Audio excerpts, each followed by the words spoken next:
All right, I am going to get started. Thank you all for joining us. I know I see more people trickling in, but I'm so excited about our agenda that I'm just going to go. You're late, it's your fault. So my name is Michelle Hanlon. For those who don't know me, I'm a space lawyer. I am the co-director of the Center for Air and Space Law at the University of Mississippi School of Law. I am the president of the National Space Society, whose mission it is to see human communities in outer space. And I'm also the co-founder and president of For All Moonkind, which is the only organization in the world that's focused on protecting cultural heritage in outer space. So the concept of this panel was actually came from Nick Nielsen in a discussion we were having about ethics a year ago, and he spoke about the burden of the highway planner, and that really struck me very hard. Thinking about all of the I always talk about how what we're doing today is the foundation for like our entire future. And it's so important that we take the right steps now and that we continue to take baby steps. It's not the time for leaps right now, right? Especially with respect to the law. But I did some digging around thinking about what does it mean to be ethical in space? What does it mean to be ethical in space exploration? And I want to be very clear. This isn't a should we be exploring conversation. This is we are exploring, we should be out there. The question is how should we be behaving when we're out there, and not just with respect to each other, but with respect to all the unknowns out there. So when I was digging around, and it actually also came up this week at this conference in the Astronautical Federation. So I just learned that the story of Robert Moses, and everyone probably knows it except me, but sorry. So I'm going to recount it. So Robert Moses is credited with modernizing New York City for the motor age, and indeed, it's been said that no figure in U.S. history has wielded more power over a city than Robert Moses. New Yorkers have him to thank for parks, playgrounds, bridges, tunnels, and parkways, including the Southern State Parkway, which allows city dwellers to escape to the beaches of Long Island. It is alleged that Moses ordered his engineers to build bridges over the Southern State Parkway so they would be too low for buses to fit under. Now, why would he do that? Because who rides in buses? Presumably poor people, presumably Black and Hispanic people. So there is some dispute about the motive. It is undeniable that he was racist.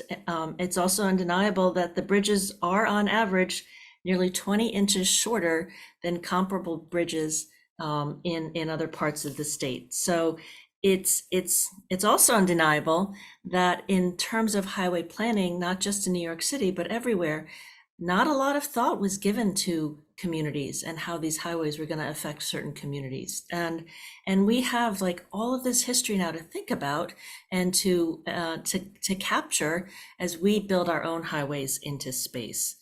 So I just that's such a subtle way to block access. And a real lesson in how easy it is to use technology, even inadvertently, to make in a way that is exclusive and exclusionary.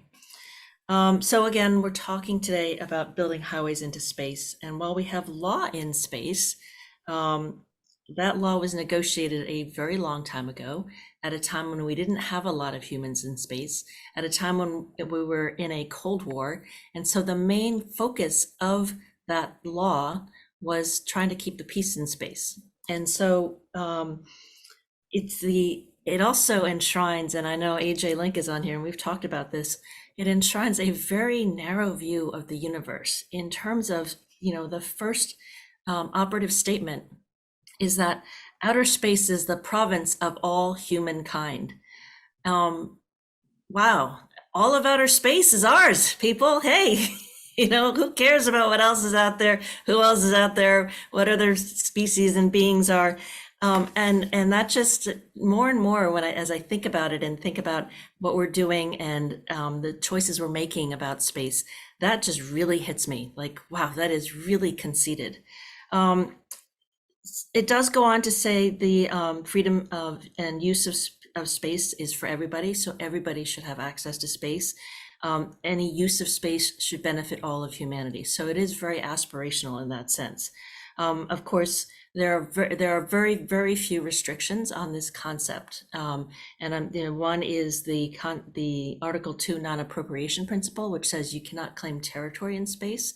But again, when we think about ethics and rights, here on Earth, the Declaration of Human Rights states that every human has a right to own property. And all of a sudden now in space, we can't. Again, I don't know what the answer is, just thinking. Article 3 says that international law applies to space, and Article 4 limits a lot of the uses and hopefully keeps space peaceful. The only other limit on any activities in outer space is Article 9, which states that any activities in space must be implemented with due regard for the other states parties to the treaty. It doesn't say due regard for the space environment. It doesn't say due regard for any other life forms. It does have a no harmful contamination. So we do have a rule that says we cannot harmfully contaminate another world. But what does that mean with respect to the moon? And so one of the reasons I have been drawn so much into this concept of the ethics of space is because right now we have a lot of people returning to the moon, governments and private entities. And a lot of those private entities are selling the ability to send something to the moon. And so the term I think was used as a vanity mission. So I can send my pearls to the moon. Woohoo, wouldn't that be great? I can think of a lot better ways to spend my money than sending my pearls to the moon, but people are doing that. And so we are literally littering the moon with the junk of rich people. How is that something? Why aren't we thinking about that? Why are we permitting ourselves to use the moon as some sort of attic? What's going to happen to the stuff that's on the moon? Are we just going to have big, huge junk piles now? And the questions just go on and on and on. One of the biggest questions is, first come, first served. What does it mean for developing countries if they can't get to the moon yet? We have people thinking about mining the moon. Can humankind really claim anything in space? And I did spend a lot of time this week thinking about AI and machine learning. And one question that also sticks in my head is, we are going to be sending robots to space with machine learning algorithms. But ultimately, when they're far enough away, we're never even going to have access to their data. And so it might very well be that our first contact is with AI. And if we program that incorrectly, that could, who even knows? But anyway, so I am really thrilled for my panelists to have my panelists here. You guys have heard enough from me. I will be monitoring the Q&A and the chat. I would like to give each of my panelists an opportunity to present their thoughts. So they're going to each talk for about 15 minutes or so. And then we'll go into a Q&A. So I will be tracking questions. I'm going to also let my panelists introduce themselves, but Nick Nielsen, Frank White, Dan Hawk, you guys have opened my mind so much in so many ways in the time that I have known you, and was really excited to listen to what you have to say today and pick your brains. So Dan, over to you. Thank you. Oh yes, well, great honor it is to be here today and to present with you. My name again is Dan Hawk. I'm Oneida Iroquois Confederacy. I'm prior Army, Navy. I last served on the SSN 712 Atlanta, a fast attack submarine.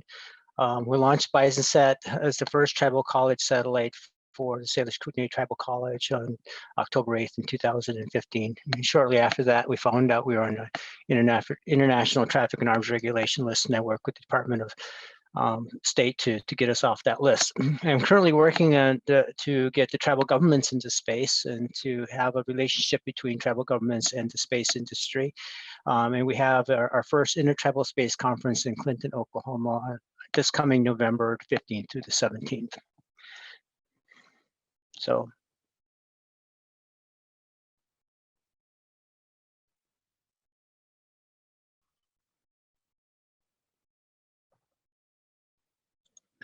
Nick, are you going to introduce, or what do we? I thought you were going to make your presentation. Oh, Okay, let's You go ahead do into your that. Let me, presentation. Yeah.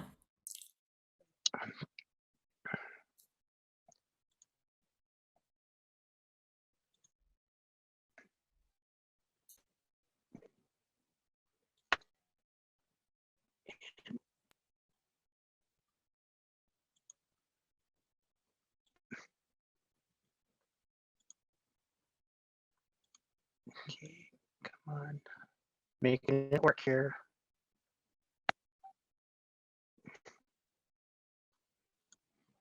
You can do this way. So,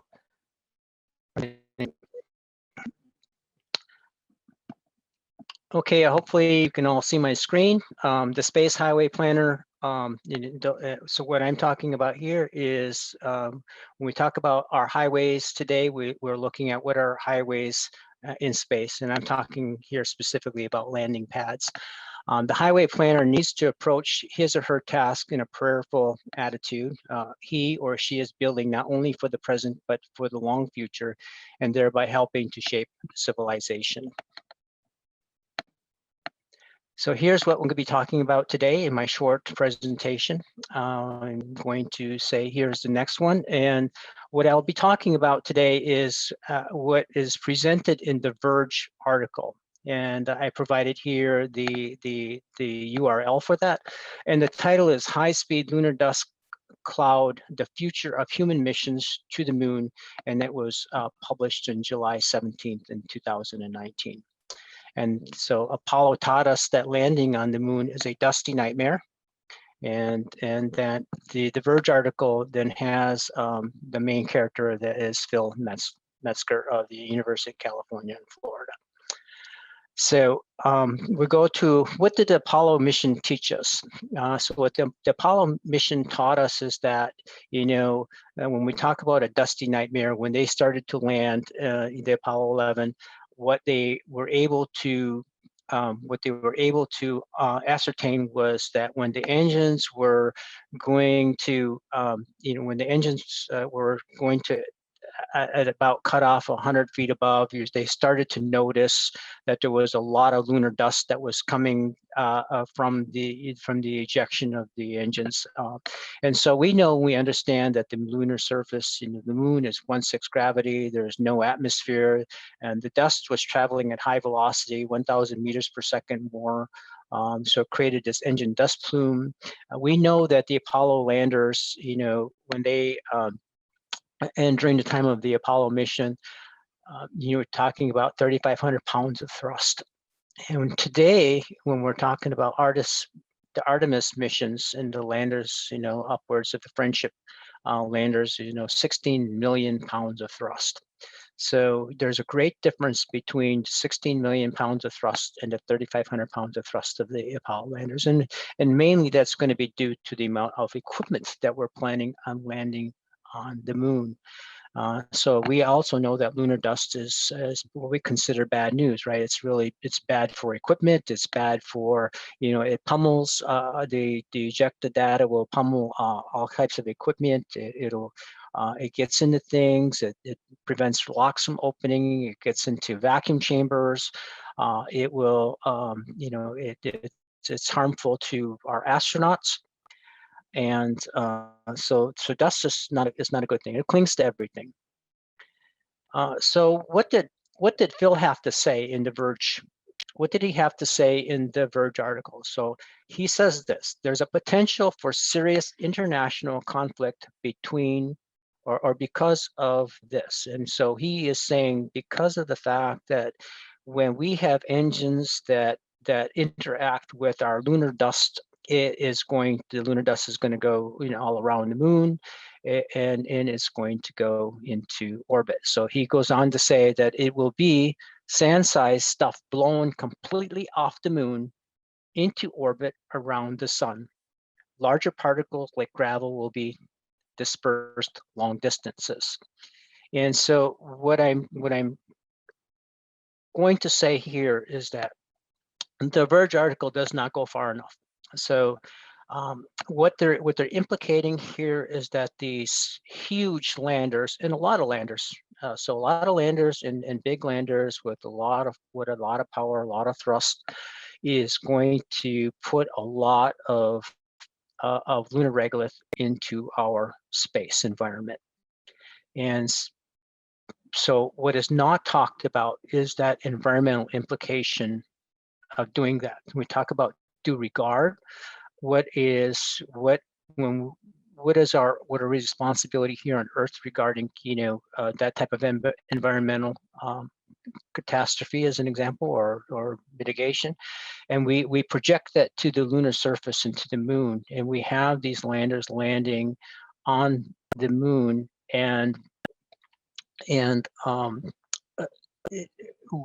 so is the amount of landers and the size of the engines are going to matter, and we're going to be putting a lot of regolith into our space environment. So what does that mean?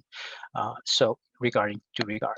So in conclusion, so I know that I'm short on my time here, but I'm doing this for reasons so that we can talk more about this at the end. So the conclusion is, in the end, any landing pad options is going to require new sophisticated technologies and may make lunar missions more complex and expensive. Given the already high cost of lunar return missions, it's very possible that NASA and other commercial companies may skip this step. So what is implicated here is that in the Verge article is that we are not going to have landing pads. And what I'm suggesting here is landing pads are absolutely necessary for a lunar economy, that we may have to rethink how we go about going to the moon regarding landing pads, because when we talk about our highway in planning, that our highways in this particular case, our rockets, our revolve around landing pads. And so the next idea here then is, in conclusion, so landing pad international agreements, right? So when we talk about due regard and our responsibility to space, our other state actors and other state partners, and to all of our human occupants on Earth, that how we go about going to the moon and regarding landing pads and the ejection of lunar dust into our space environment needs to be considered. And so there are two things that are the result of that. And the one is, first of all, when we land, if we don't have landing pads, we are going to damage equipment. And so that needs to be considered.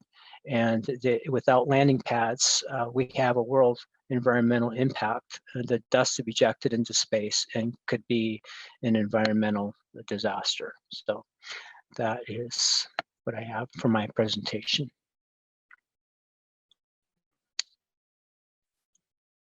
I'm on mute. Yep. Dan, thank you so much for that presentation. You know, it's interesting because I have done a lot of work with respect to the plume effect and that regolith ejecta. And obviously I'm looking to protect cultural heritage, and I never really thought about it the way you presented it. Like this is truly an ethical issue, and not just to prevent conflict, but also to allow people to come later. You know, it's like orbital debris, right? If we don't do it right, we may, other parties may not even be able to land on the moon if we have so much regolith floating around. And that's both sort of a generational equity and also that environmental equity, and thinking about the environment of the moon in a way that nobody, no commercial party, I think, is really thinking about at this point. So again, I'm not supposed to be asking questions, so I will thank you very much. And again, a reminder that you should put questions into the chat or the Q&A. I'll be monitoring both. So now we'll turn it to Nick Nielsen. Nick, don't forget to introduce yourself. Thank you. Thank you, Michelle, and thank you for inviting me to this. My name is Nick Nielsen. I am an independent scholar in Portland, Oregon. I do not have any slides, so I'm just going to be a talking head today. So with the quote we began with from Peter Fleming about the burden of the highway planner, that was from 1943. So in 1943, there were cars, there were some roads, but there was no grand plan to build a highway system. But more than 10 years later, in 1956, Eisenhower signed the Federal Highway Act, and there was a grand plan. We created this interstate highway system. And it's interesting to note something that Eisenhower had to say about planning. So we're addressing the burden of the highway planner. And in a 1957 speech, Eisenhower said, quote, "Plans are worthless, but planning is everything. There is a very great distinction when you're planning for an emergency. You must start from this one thing. The very definition of emergency is that which is unexpected. Therefore, it is not going to happen the way you are planning," unquote. So we all know from sad wisdom what Robert Burns put in a famous poem, that the best laid schemes of mice and men gang after glee, and lay us not with grief and pain for promised joy. And that happens repeatedly. And we particularly think of that in terms of the unexpected contingencies that come up and put a kibosh on our plans. But in a scientific context, the unexpected contingency is what we would call a discovery. So when you engage in planning and then in execution, in a military context that Eisenhower is talking about, it's balanced with unexpected emergencies. But in a scientific context, you still have emergencies, but an emergency is a discovery. And I want to suggest that one way to think about these balanced events that come about is what the philosopher John Rawls called reflective equilibrium. And reflective equilibrium is the idea that we bring our principles and our judgments into equilibrium by re-examining our principles and then going back and looking at our judgments, perhaps withdrawing our judgments, and then eventually we bring the two together. And the judgments in question are what he calls considered judgments, which are when you strip away the extenuating circumstances that can make a judgment not reflective of a desire for a sense of justice. So when you have this process of planning and then execution and then an emergency or discovery, you're going back and forth between your efforts to plan and then your efforts to execute. And hopefully you try to bring the two together over time. And I think we can also use the idea of reflexive equilibrium to address the idea of due regard in the Outer Space Treaty that has been brought up already a couple of times. So if we think of what Rawls called due reflection as due regard, what we're in the Space Treaty says, parties to the treaty will be guided by the principle of cooperation and mutual assistance and shall consider all their activities in outer space, including the moon and other celestial bodies, with due regard to the corresponding interests of the other states. So in this case, you would try to bring a broad consensus of parties to the treaty and comparing their principles and comparing their judgments, and eventually try to bring them into some kind of reflective equilibrium. But we have no guarantee that even if we go through this process, that we will reach any kind of reflective equilibrium that will converge on a single outcome. In fact, we know now we would call that a cognitive bias when they fail to converge, because we make judgments all the time, and then somebody points out to us the cognitive bias, and cognitive biases are very strong, and they bring us back to the same errors time and time again.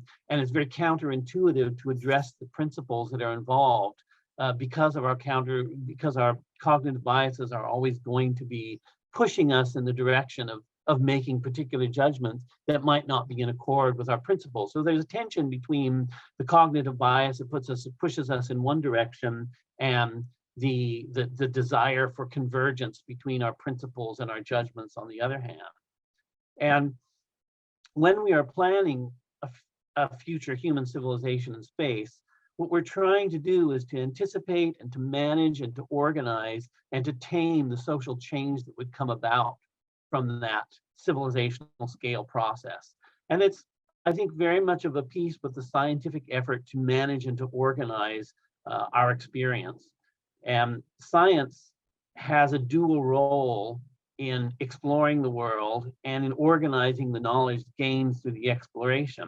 And that's parallel with the dual role that space exploration and space development have. So we have this obligation to plan and try to organize and superintend the development, but at the same time, we have to be responsible to what actual astronauts or settlers or explorers experience on the ground and the judgments they make. And we have to try to bring together, once again, the principles involved in our planning and the actual judgments and experience of people who are involved in that expansion.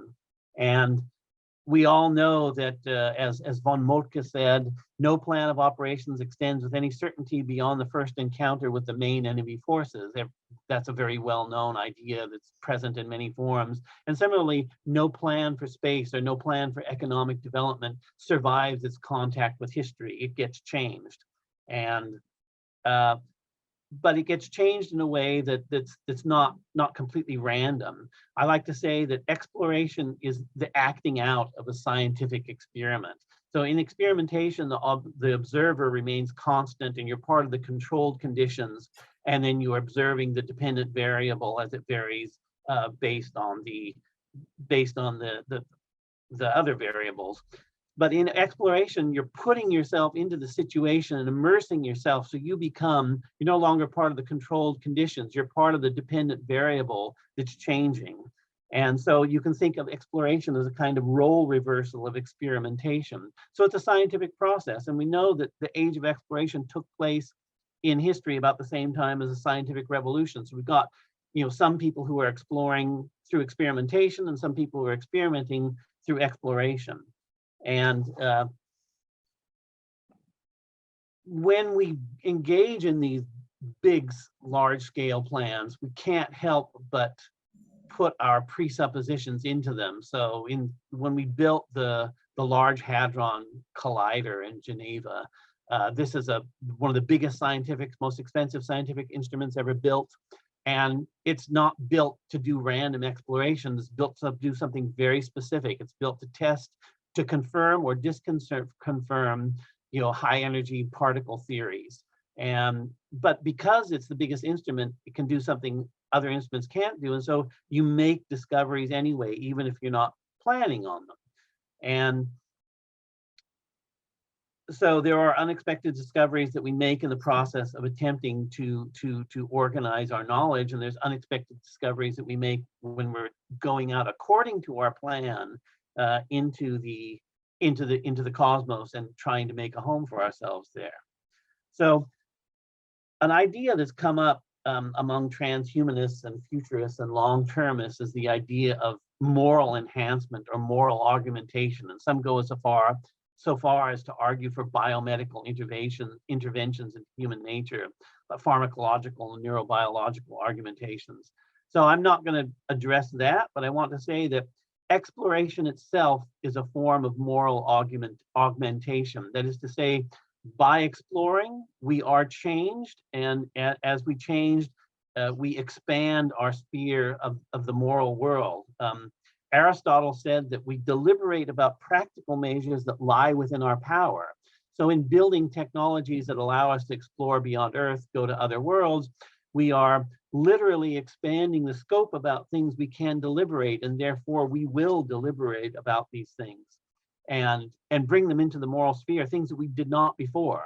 So by exploring, we grow the moral sphere and we consider more things. We're also faced with more dilemmas. We have more quantitatively greater number of moral dilemmas than in the past because we can do more things. Our technology has expanded the ability for human action. So exhibit A for how we're already changed by exploration is what Frank White will talk about next, is the overview effect.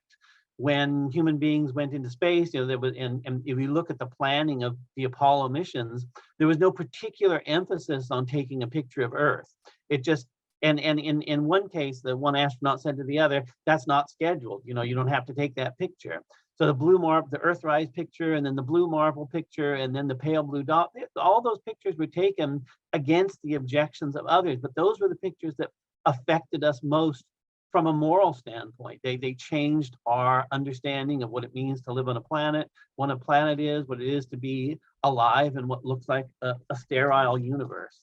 And so I'm suggesting that the more exploration we do, even if it's carefully planned, we're going to have moments like that when we learn things. So so how do we go about this changing process? We're always trying to bring our principles together with our judgments in reflective equilibrium. And in the initial quote we started with, the Fleming quote, he suggested a prayerful attitude.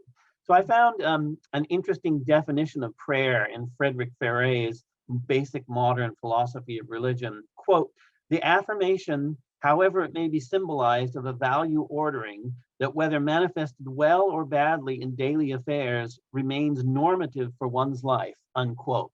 And I think that's a really good expression of what we're trying to do. We're trying to put forth a value ordering in our planning and in our execution. And even if that execution goes poorly, we can hand on the prayerful attitude. We can hand on the value ordering to those who come next and who will experience more and explore more and be changed more by that exploration. So that's as much as I have to say. Thank you very much for inviting me. Nick, I scribbled down adaptive governance and exploration as moral augmentation because it's really striking to me, and I know that you think all the time about space, but at this conference I've been at this week, all of the lawyers are talking about norms, right? But we're not going to get a new treaty, but we should have norms in space. And it strikes me very much that value ordering, I think you even said it, is just norms. And so, like when you put it that way, and when we think about, the sort of that practical, we need to build landing pads or else we're going to ruin the future for everybody. And this sort of like every step we take, we're changing our view of ourselves in the world.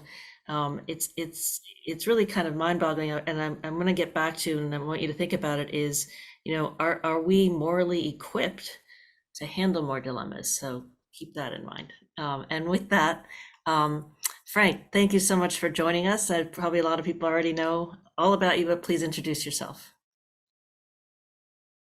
You're on mute, Frank. Thank you, Michelle. So I am Frank White. I am the author of The Overview Effect, Space Exploration and Human Evolution, a book that's rather well known, but also I'm the author of The Cosma Hypothesis, Implications of the Overview Effect. And that's trying to tackle some of the issues we're talking about here today. That is to create a new philosophy of space exploration, very much in line with what all of you have been talking about.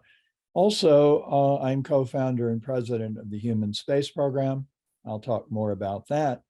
But one relevant point here is we often say we're trying to create a plan for human expansion into the solar ecosystem. And I'll say more about it, but a simple shorthand is there are a lot of developers out there who want to make use of that environment. We want to be the planners.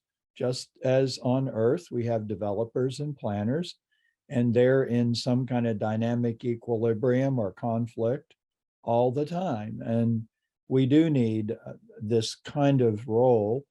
And I think that the metaphor for today's talk is really, really appropriate. I do have a PowerPoint after listening to Michelle, Dan, and Nick. I kind of want to go do it over and come back, but I guess I'll have to go with what I've got. So let me see if I can do that. Hang on.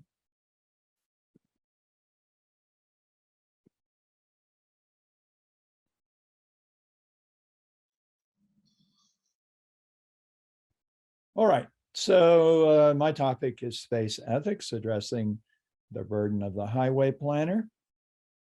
I want to start with just a question of what is space ethics, really? Ethics is defined, I think I got this from Google, moral principles that govern a person's behavior or the conducting of an activity. I guess we're talking about both, but more the conducting of an activity like human evolution into the universe. But I wonder if this very term is a misnomer. Are space ethics and terrestrial ethics fundamentally different?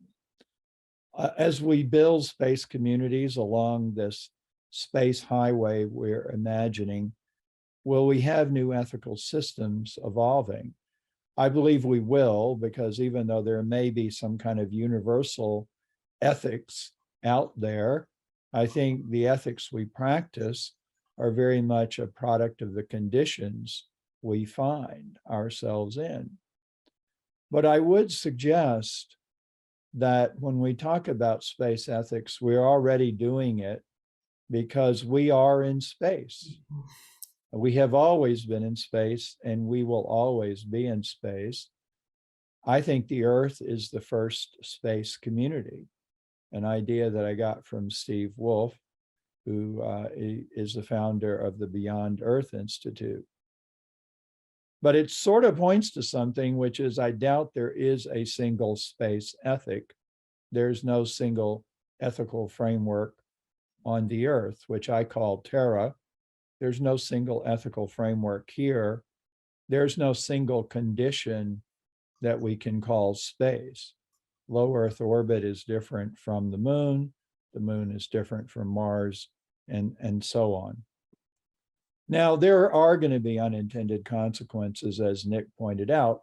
Some of them will be really positive, and he pointed to one, which is the overview effect. And Joe Allen is the first astronaut I interviewed for my book. And he said very clearly, with all the arguments pro and con for going to the moon, no one suggested that we should do it to look at the Earth. But that may, in fact, be the most important reason. That is really such an amazing statement. $25 billion for the Apollo missions. And as Nick pointed out, and as you'll hear in a moment, there was no focus on looking at the Earth. But from the perspective of the overview effect, Apollo 8, which was not a landing mission, but a mission to the moon, which orbited it, they took the Earthrise picture, and it's a picture of us. And every human being, every living thing on Earth was in that picture, except the 3 astronauts. I believe that the overview effect implies a new ethical system that we're really absorbing as a species, as a society. And I think overview ethics or overview effect ethics go beyond individual ethics. Let me just see now if I can play this for you. Hold on a minute. I may have to go out of presentation mode to do that. Okay. And I have to enable content. Here we go.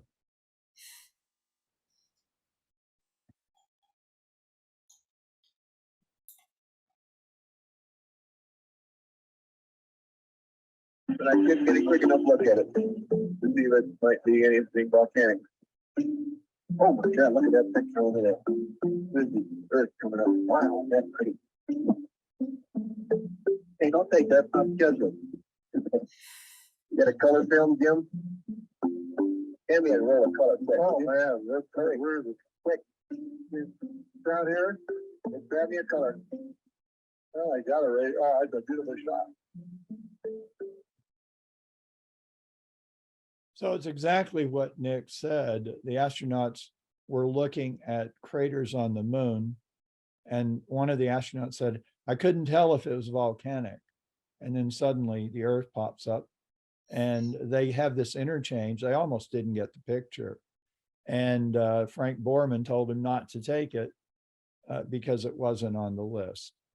So who knows? I mean, as we do the planning, we also have to wait for serendipity like that. So I'll probably have to jump out again for another video, but let's go back. So the overview effect is a shift reported by astronauts and cosmonauts. It's really cognitive and emotional, and it changes their perspective on themselves. Nick pointed it out beautifully. You know, it enhances our moral sense. And what happened is it really brought home that we are in space. We are a space community. A metaphor that is used a lot is we are on a spaceship. We're not in some infinite environment that we can trash and exploit and use in any way that we choose. And one of the constant themes of astronaut reports is it's an interconnected system and we're all in this together. Now, the astronauts are individuals, so they come back with different feelings about the overview effect, but they commonly say, hey, I knew there were no borders and boundaries on the Earth, but I did not know it experientially. I knew the Earth was beautiful. I did not know it was so beautiful. And they have a feeling of fragility, maybe of the planet, but maybe of our civilization. And astronaut Don Lynn said, you can't see the boundaries over which we fight wars. And in a very real way, the inhabitants of this Earth are stuck on a very beautiful, lovely little planet in an incredibly hostile space, and everybody is in the same boat. Another metaphor might be that the Earth is like a lifeboat in the ocean of the cosmos. I want to play a brief clip. This actually is an interview I did with Reed Wiseman, although you'll never hear me in it, because obviously what we wanted to bring out was what he had to say. But I want you to listen to it because I want to make a comment later on what he says and what comes up being the title of the video, It's Alive.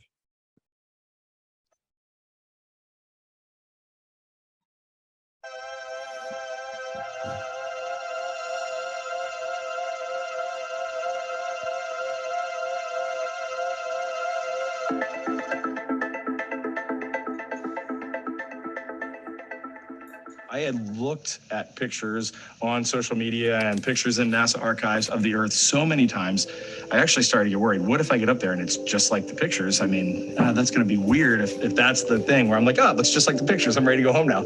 And then on the Soyuz, my launch vehicle launched with the Russians. And on my Soyuz, when I first got a chance to look out my little window, which is about right here at the Earth, there's something about looking out a round window at the curvature of the Earth that makes it just more pronounced and really makes it have a huge impact.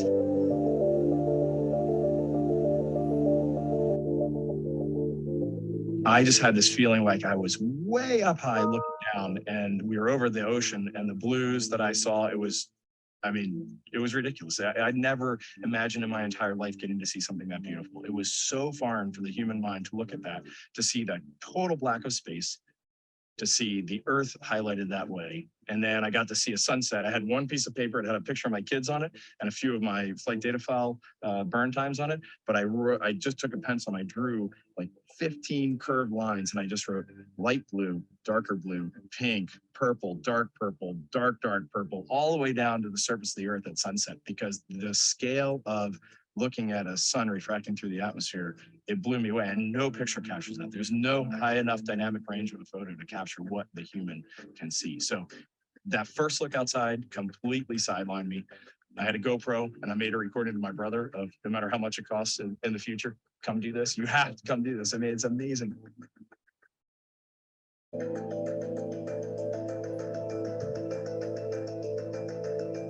Over my 6 months in space, getting to look at the Earth every single day, it shows you something different. Every day it shows you that it's alive. It's a being just like we are.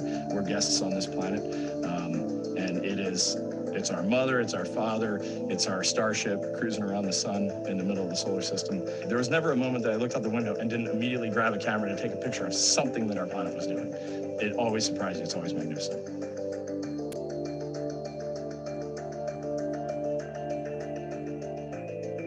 I'm a pilot, I'm not a scientist, I'm not a psychiatrist, I'm not a poet, but certainly when you're in low Earth orbit, looking down at the Earth, it doesn't matter if you're a physicist, a school teacher, a stay-at-home parent, or maybe you just backpack for your whole life. If you look out, you're going to have a magical experience in your own way, for certain.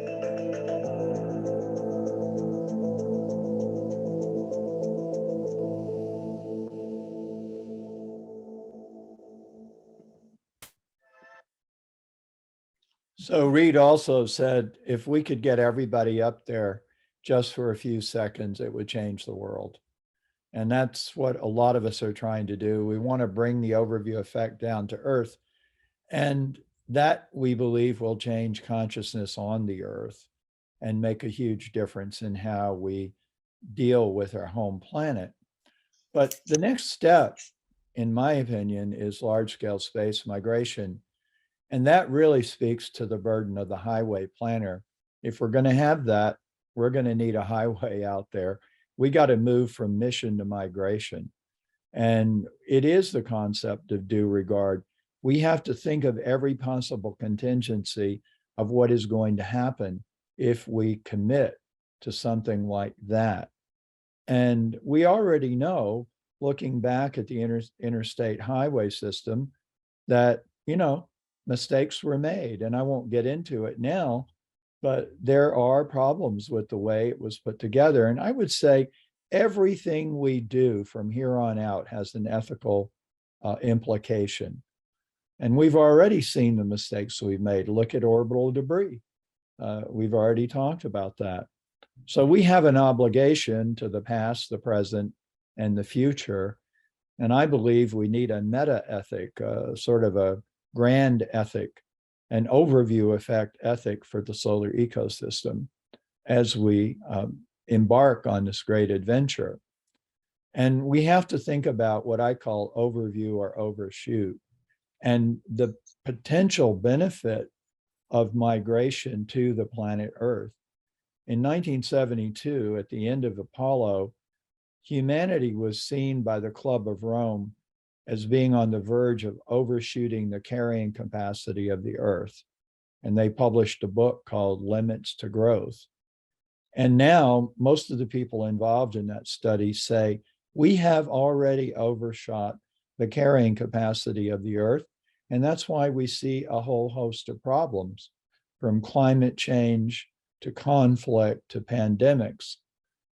I believe that we should at least consider moving large numbers of people and large parts of our civilization into a larger ecosystem. But we have to do it with overview awareness. We have to be space environmentalists. And I'm going to close with just 3 basic points. I think it's time for overview effect ethics, or OE ethics. And the first one is, if inaugurating migration would help restore the Earth's ecological balance, is it ethical to remain here and oppose this migration? Let's think about flipping the script, where migration can be a preservation movement, an ethical activity, not an abandoning of our home planet. And staying here could be a problem. What if we hadn't built the interstate highway in the 20th century? What if we don't build this highway? We have a choice. The second question is, do planets have rights? You heard Reed say it's a being, it's alive. I'm hearing astronauts more and more talk about the Earth as a living system. What about Mars? What about the moon? We cannot leave the Earth and trash the moon and Mars. We have to ask ourselves, do we have the right to terraform Mars? Do we have the right to do everything that Dan talked about with the moon? I think we have to consider that. Over time, we've extended rights to all kinds of people who were denied their rights, and we've extended rights to life forms. It may seem a stretch to think of planets having the right to be left alone, or the right to have minimal alterations to them, but I think we should consider it. Jerry O'Neill had an answer about how the highway should be built. He said we should create freestanding space communities using asteroidal material and stay off of the planetary surfaces. Question 3, and there are 25 more questions, but the big one Michelle talked about, who decides? If we decide as a culture that large-scale space migration should be an option, who gets to go? Who gets to stay? Right now, people and governments are deciding. Private companies are deciding, NASA is deciding, Roscosmos is deciding. In the future, if we're going to be inclusive, is it going to be the government of the United States, of China, Elon Musk and Jeff Bezos? One great thing about the US highway system, everybody gets to drive on it. It's not exclusive. I don't know if somebody thought about that, whether there should be a passport to drive on the original interstate highway system, but there isn't. And that's why I'm involved with the Human Space Program. We consider it a central project for all of humanity. It is a roadmap. We are trying to create a blueprint for the sustainable, inclusive, and ethical exploration and development of the solar ecosystem. We want to have conscious migration and stewardship of that ecosystem. Whenever I tell people about it, Michelle, they say, that's ambitious. And then I say, yeah, but I think somebody's got to give it a try. So in conclusion, I think it's really profound that we have achieved an overview of our planet. And now we have to choose the next step. And everybody should really be involved in building the interplanetary highway. There's an old song, Should I Go or Should I Stay? That's a song we have to sing right now. And we have to decide, are the vast majority of people going to remain on the earth, or are we going to move into a larger ecosystem? If we are, can we take into account all the ethical concerns that arise when we start talking about that? I'll close with a quote that's been profound for me by astronaut Katie Coleman, former astronaut. And it reflects something a lot of astronauts have told me, which is they feel incredibly comfortable in outer space. And they don't say they don't want to come back. They don't quite go that far, but there's something about it that feels very much at home. And Katie said, the Earth is our ship. The universe is our home. Again, it's flipping the script. And it may well be that large-scale space migration is actually quite a natural process. But, you know, to really return to the original point, we must do it with consciousness, with a prayerful attitude. I do not want our descendants to look back 500 years from now and say, why didn't Frank and Nick and Dan and Michelle, why didn't they think of X, Y, Z? Let's at least try to think about it, even if we can't anticipate every last outcome as we take our next steps. So thanks. Great to be here. A great honor to be with you today. Thanks, Frank. I start so many of my classes with your sort of, hey, who wants to go to space? And when everybody raises their hand, I love saying it. Congratulations, you've accomplished that.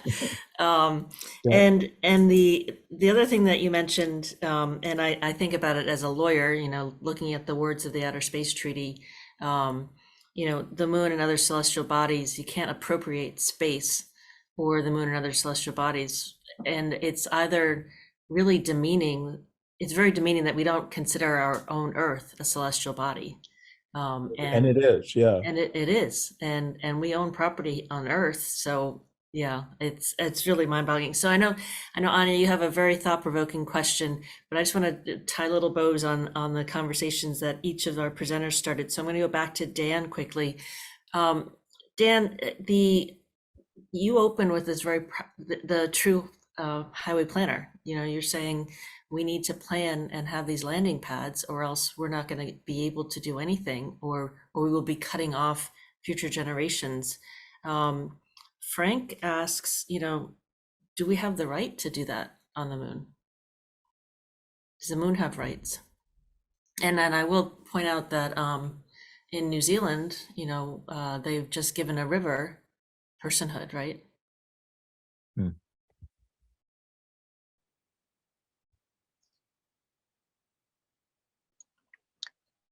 So were you asking me a question then, Michelle? Yeah, so I just wonder what you think about this thought that do we, in answer Frank's question, do we have the right to build landing pads on the moon?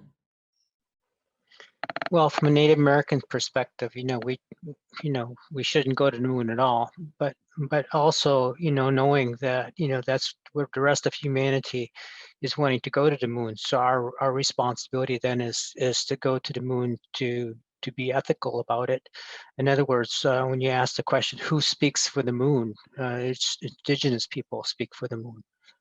And other people who, like yourself, Michelle, are advocates of that. If you look at the Artemis plan, the September Artemis plan that just came out, if you were to search landing pad, you won't find it. It's not there. And so that's very disheartening to me. And so, here's an opportunity to go to the moon, to do things that are, revolving around our new lunar economy that have to have the foundation of landing pads. Now, I understand that, if you take 16 billion pounds of thrust, that there's no landing pad that can withstand that kind of thrust. It will delaminate and go, be parts of those particles that will enter our space. And so we have to rethink things about when we're talking about going to the moon, and having landing pads as being the central tenet of our lunar economy. But that then infers that we rethink our thinking to smaller landers, so that when the dust does go into our orbit, that it is a certain amount of dust that goes into space that we're willing to tolerate, we're willing to accept. But that acceptance comes from due regard, and it's not just from the United States, it is to the rest of all of humanity on Earth. So the reality then is that if we go to the moon, we create our lunar economy, it must be around the landing pads, which is now absent in the Artemis plan, which is, like I said, upsetting to me. So I hope I answered the question. You did, I think, beautifully, because I think you, as Frank has been spinning things, I think you just turned things on its head by, because you really are protecting the moon by building those landing pads. And so it's one way to respect the celestial body, is to recognize we don't want to land really heavy ships on it, right? And we want to keep, however much extra cost or extra time it takes, that would just be respectful of our closest celestial body. Thank you. That was beautiful.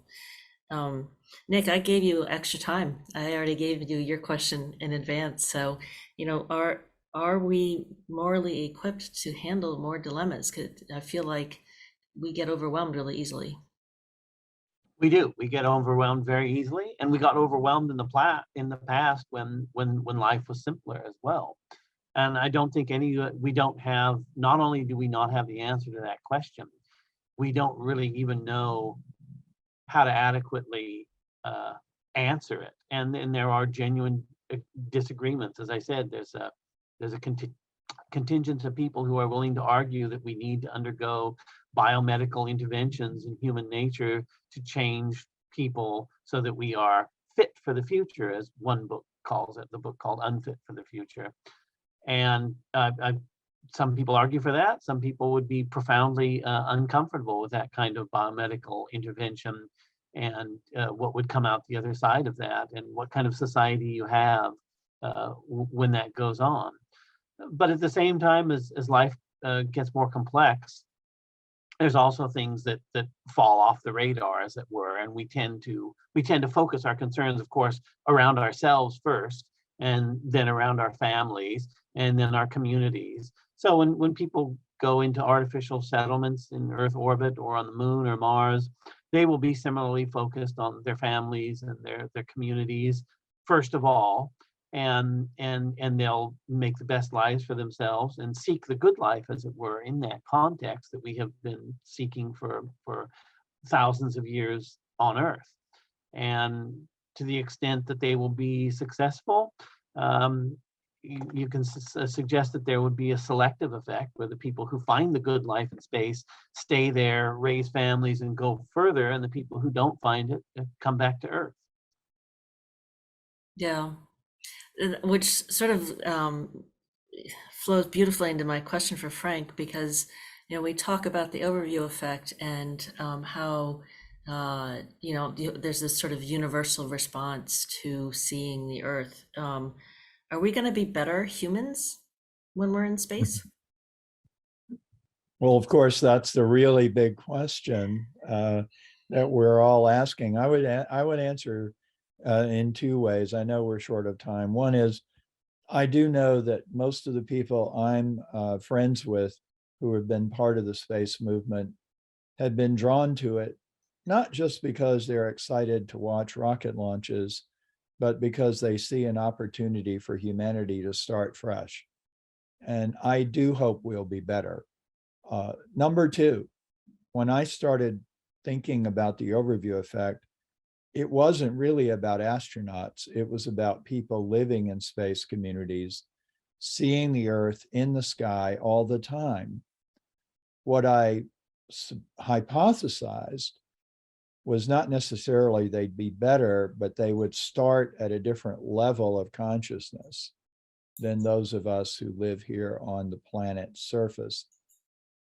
I think if you listen to Reid Wiseman, it indicates something about what those future humans might be like.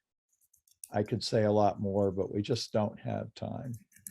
So yeah, I feel like there's so much to say, but we do have some really good questions. So the first one we have is from Anya. We have about 7 minutes. I think we can do 2 minutes each here. She says that I mentioned, and I did, that this isn't a conversation about why we go to space, rather how we do it. However, Anya says she thinks those are fundamentally linked questions. How can we have conversations about how to explore space ethically if we aren't standing on common ground when it comes to why we even do this? And I think my response is if I feel like there's a big divide on Earth. There's people who are just arguing we shouldn't go, and then people who argue we should go. And I'm not that concerned about the reasons that people are arguing why we should go. I'm just happy that they are arguing we should go. Personally, I'm going to pull up something also that Frank sort of touched on, and I think we are ethically obligated to go, because if we don't, we will strangle ourselves here on Earth, and we owe it to our ancestors and to all the cultures that have come and gone to protect and save their memory. And so if we just sort of obliterate ourselves, then what was our purpose? We haven't protected our past, and we haven't protected our future. I don't know if somebody else has something to add with respect to that. Why, if we aren't standing on common ground when it comes, why are we even worrying about how? I agree that they are linked questions, but I think we have to look at the fundamental ambiguity of what it means to say we go into space. I mean, that could mean there are many different ways we can go into space. We could stay with all human beings on Earth and just have satellites up in orbit that monitor the weather. We could go to other worlds. We could go into artificial settlements. We could do both. We could do neither. We could just be explorers. We could just be scientists. We could be settlers. So there are many, many different ways that going into space, and that is linked to the question of why you go will shape whether you go to a planet, whether you go to explore, whether you go to be a scientist, etc. So I'm getting the 5-minute warning. I'm going to go to AJ's question.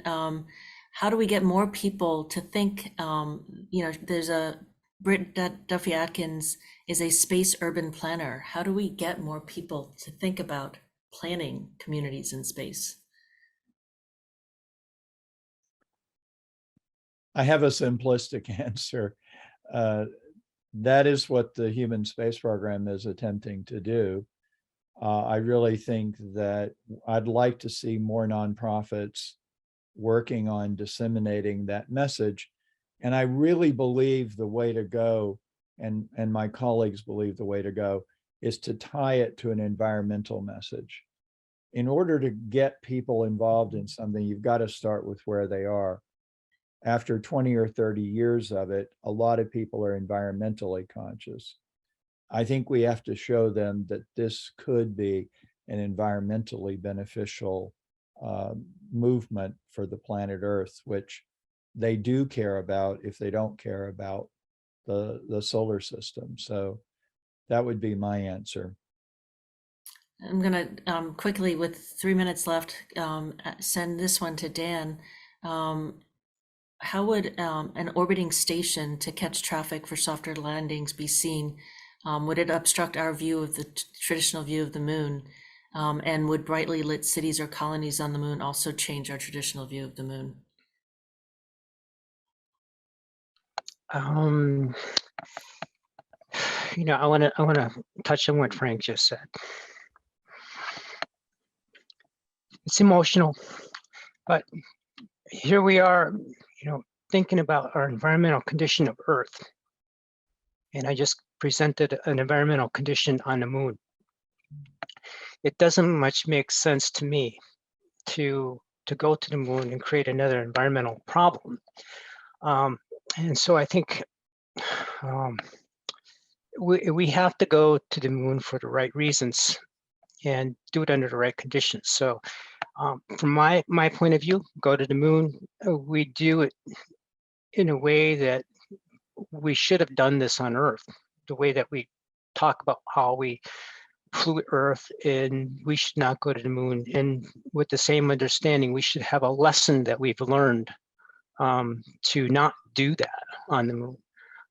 And that's where I was getting at with the lunar dust going into space, and what kind of environmental impact that might have when that lunar dust wraps around the sun, how that will impact all of humanity on Earth. So yeah, I think that's where I have to end. And I think that's the perfect ending for this session. I want to just I'm delighted to announce to everybody that we are creating an institute on the ethics of space exploration. I put my email address in the chat, so if anybody's interested, we'll be putting out more announcements over the coming weeks. But we really, starting with this core group, we're really going to start thinking about. I have like six questions, underlined profusely, and I know Frank had 3 questions right in his presentation, but we really hope that this is the beginning of a long conversation, and a conversation that is heard by everybody, not just by our little space community. So thank you everybody for coming. Thank you, Nick, Frank, Dan. I'm so grateful to you. Everything that you've said has really resonated with me, as always. And I'm so grateful that you took the time to join us today. So thank you, everybody. Have a great afternoon. Thank you for the Everybody. invitation. Thank you you so much.